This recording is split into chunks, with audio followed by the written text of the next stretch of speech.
Welcome to Mayura creations friends. இன்றைக்கி நம்ம முள் சீத்தா செடி பற்றி பார்க்கலாம். முள் சீத்தா பற்றி எல்லாத்துக்குமே தெரியும்.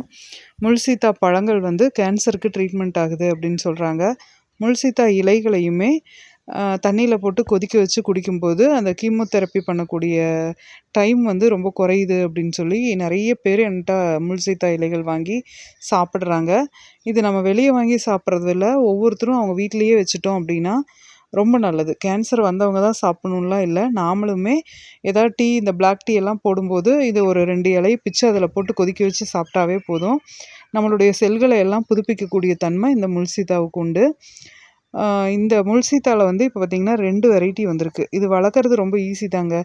சும்மா சரள மண் தான் எங்களுது. அதுலேயே நான் வச்சு விட்டு நிறைய பழம் பறித்து நிறைய கேட்டவங்களுக்கு கொடுத்தேன். இப்போ அந்த மரம் சாஞ்சிருச்சு. ஒரு மழை டைமில், ஏன்னா எங்களது மண் ரொம்ப இறுக்கமாக வேர் பிடிக்காது, அதனால் சாஞ்சிருச்சு. நிறைய பழத்தோடு சாஞ்சிருச்சு. அப்புறம் அதை ரெக்கவர் பண்ண முடியல.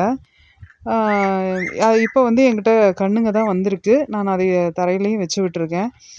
மறுபடியும் அது ரெடி ஆனோடனையும் கேட்குறவங்களுக்கு கொடுப்பேன். இது கிராஃப்டட் பிளான்ட்டு முள் சீத்தால. இது ஒரு 3.5-4 அடிக்கு இருக்கும். அதுலேயே பார்த்திங்கன்னா இது சீட்லிங் பிளான்ட்டு. இது 1 அடி 1.5 அடிக்கு இருக்குது. இந்த பிளான்ட் நமக்கு விலை கம்மியாக வரும். இந்த கிராஃப்டட் பிளான்ட் விலை அதிகமாக வரும். இது சீக்கிரமாக காய் பிடிச்சிரும். ஒரு 2-3 வருஷத்துலேயே 2 வருஷத்துலேயே காய்க்கிறக்க ஆரம்பிச்சிரும். விதை கண்ணுங்கும்போது இன்னும் ஒரு 2 வருஷம் லேட் ஆகும். மற்றபடி இலை மட்டும் இருந்தால் கூட போதுங்க அப்படின்னு நினைக்கிறவங்க இதில் நீங்கள் விதைக்கண்ணை கூட வாங்கி வச்சுக்கலாம். விதைக்கண்ணு நமக்கு விலை ரொம்ப கம்மி தான், அதனால் அதை நீங்கள் வாங்கி வச்சுக்கலாம். பெரிய கன்று பழம் வேணும்னு நினைக்கிறவங்க வாங்கி வச்சுக்கலாம். நிறைய பேர் இப்போ வரைக்குமே எங்கிட்ட முள் சீத்தா பழம் இருக்கா, இல்லை யாராவது விளைய வைக்கிறவங்களுக்கு தெரியுமா அப்படின்னு கேட்டுகிட்டே தான் இருக்கிறாங்க. ரொம்ப அதீத பராமரிப்பெல்லாம் தேவையில்லை. வச்சு விட்டுட்டு கரெக்டான அளவில் தண்ணி பாய்ச்சி ஆரம்பத்துக்கு கொஞ்சம் உரம் கொடுத்தோம்னா போதும். போக போக அதுவே பிக்கப் ஆகி அப்படியே காய்க்கிறக்க ஆரம்பிச்சிரும்.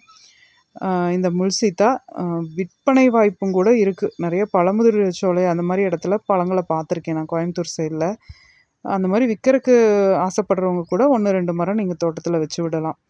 இதை முயற்சி பண்ணி பாருங்கள். அதோட இந்த இலைகளை நம்ம நிறைய நோயாளிகளுக்கு கொடுக்கலாம். அதுவே பெரிய புண்ணியம் இல்லைங்களா? கேட்குறவங்களுக்கு அந்த இலைகளை நம்ம கொடுக்கறது. தேவைப்படுறவங்க வாட்ஸ்அப்பில் ஆர்டர் பண்ணுங்கள். இது போல் பயனுள்ள தகவல்களுக்கு நம்ம சேனலை சப்ஸ்கிரைப் பண்ணுங்கள், லைக் பண்ணுங்கள், ஷேர் பண்ணுங்கள். நன்றி.